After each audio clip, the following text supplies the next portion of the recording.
क्रिस्त में मेरे प्यारे भाइयों और बहनों, वर्ष का 15वां इतवार है। आज का सुसमाचार से हम लोगों को एक महत्वपूर्ण सवाल पूछा गया है। सवाल यह है, मेरा पड़ोसी कौन? Who is my neighbor? पड़ोसी वह है जो जरूरतमंद पर दया दिखाता है, जो जरूरतमंद को मदद करता है। किसी को मदद करने के लिए, जरूरतमंद को दया दिखाने के लिए कोई स्टेटस की जरूरत नहीं है।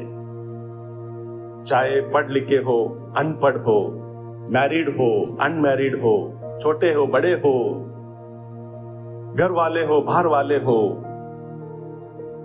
रिलीजियस हो, फादर हो, सिस्टर हो, हर कोई जरूरतमंद को मदद कर सकता है, उस पर दया दिखा सकता है। इसलिए प्यारे भाइयों और बहनों, प्रभु यीशु आज के सुसमाचार में कहते हैं, जो व्यक्ति जरूरतमंद को मदद करता है वही सच्चा पड़ोसी है। और मदद करने के बाद प्रभु यीशु उस व्यक्ति से कहता है, जाओ तुम भी ऐसा ही करो और तुम अनंत जीवन का अधिकारी बनोगे। क्रिस्त में मेरे प्यारे भाइयों और बहनों, परंतु कितने लोग एक दूसरे को मदद करने के लिए इच्छा रखते हैं? कितने लोग एक दूसरे को मदद करने के लिए आगे आते हैं? समाज में बहुत सारे लोग हैं जो नाखुश अपना जीवन बिताते हैं, उदास होकर अपना जीवन बिताते हैं। लोग अपने जीवन में प्यार को नहीं पाते हैं। और प्यारे भाइयों और बहनों, बिना प्यार का जीवन कोई जीना नहीं है। बिना प्यार का जीवन में बहुत सारे दुख तकलीफें देखे गई हैं। बिना प्यार का जीवन खाली है, एम्प्टी है। बिना प्यार का जीवन मिजरेबल है, मीनिंगलेस है। बिना प्यार का जीवन एमलेस है। इसलिए आज के सुसमाचार में प्रभु यीशु हम लोगों से कहते हैं कि हम एक दूसरे को प्यार करें। एक महत्वपूर्ण नियम हम लोगों के सामने रखते हैं। कहते हैं, अपने प्रभु ईश्वर को अपने सारे हृदय से, अपनी सारी आत्मा से, अपनी सारी शक्ति से और अपनी सारी बुद्धि से प्यार करो और अपने पड़ोसी को अपने समान प्यार करो। जो व्यक्ति इस नियम को अपने जीवन में लागू करता है, एक दूसरे को प्यार करता है, ईश्वर को प्यार करता है, वो अपना जीवन खुशी खुशी से जीता है। जो व्यक्ति प्रभु का इस नियम को अपने जीवन में लागू नहीं करता है, कहीं ना कहीं हर रोज परेशानियों का सामना करता है। उसका जीवन कहीं ना कहीं मीनिंगलेस रह जाता है और वो अपने जिंदगी में नाखुश हो जाता है। चाहे उसके पास कितनी भी संपत्ति क्यों ना हो, ऐशो आराम क्यों ना हो, फिर भी वो जीवन से तंग आ जाता है। कुछ इसी प्रकार का जीवन था जॉनी का। जॉनी बहुत अमीर था, उसके पास बहुत सारे पैसे थे, बंगलो था, गाड़ी थी, ऐशो आराम का जीवन था, परंतु कंजूस था। दूसरों को मदद नहीं करता था। कोई भी अगर उसके आसपास भी आए मदद मांगते हुए, उन पर दया तक नहीं दिखाता था। फलस्वरूप यह हुआ, धीरे धीरे से जॉनी ने अपने जीवन में नाखुशी महसूस करने लगा। एमलेस जीवन उसके सामने आने लगी। बार बार वो डिप्रेशन में जाया करता था, अकेला रहा करता था, एक बार सोचने लगा कि मैं सुसाइड करूं, इस जीवन में मुझे कुछ लाभ नहीं है। यही सोचते सोचते जॉनी एक बार नदी के किनारे हो लेता है कि अपना जीवन खत्म कर दे। जैसे जैसे वो नदी के किनारे पहुंच जाता है, अचानक उसको किसी ने छुआ जैसे लगता है, किसी ने बुलाया जैसे सुनाई पड़ता है।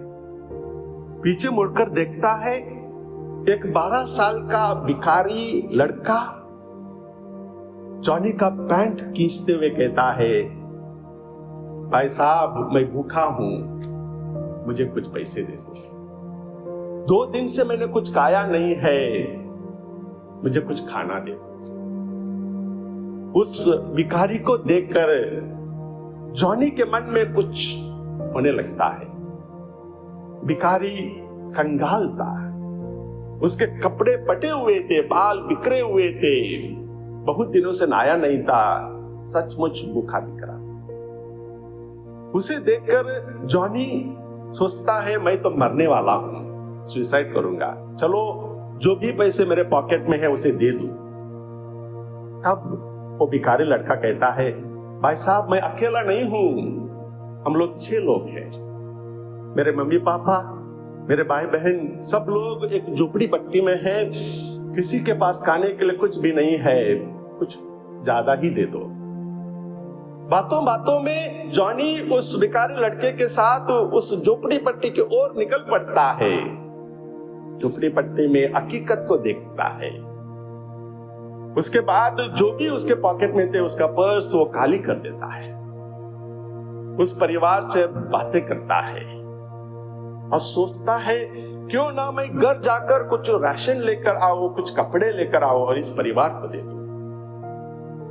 जब वो मुड़कर अपने घर की ओर जाता है, दिल में एक खुशी, आनंद वो महसूस करता है।